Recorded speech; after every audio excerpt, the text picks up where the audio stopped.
အခုကျွန်တော်မေကွန်းလေးနဲ့လောက်မေးချင်လို့ရလားမသိဘူးရတယ်လေကိုတို့ဒီ Ryan လာမင်းတရား showroom မှာပေါ့နော်မိသားစု3ခုံ3နဲ့ကားအနေနဲ့ဆိုတော့ဘာကားရှိလဲမသိဘူးရှိရပါမနေ့ကမှထုတ်ထားတယ်14က M4U တော့ရှိမယ်ပြီးရင် Jador brand နဲ့ရောက်ပဲ H90 Plus ရှိမယ်နောက်တစ်ခုအနေနဲ့ VGVR ပဲထုတ်တယ်Sino Trust U70 Pro ရှိမယ်ကိုတို့ဒီ showroom မှာပေါ့နော်မျိုးသမီးတွေအနေနဲ့တင့်တော်မဲ့ကားဆိုရင်အခုဘေကားကို recommend ပေးချင်တယ်မသိဘူးမျိုးသမီးတင့်တော်ရှိရပါ Jador တွေကပဲထုတ်တယ်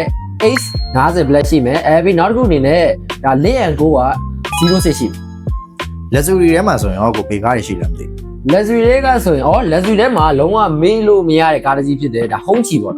Hongqi က85ရှိမယ် AF5 ရှိမယ်ပြီးရင် 8G လည်းရှိအခုတို့ဒီ showroom မှာပေါ့နော် function အစုံဆုံးကားဆိုအခုဘေကားလို့ထင်တယ်မသိဘူး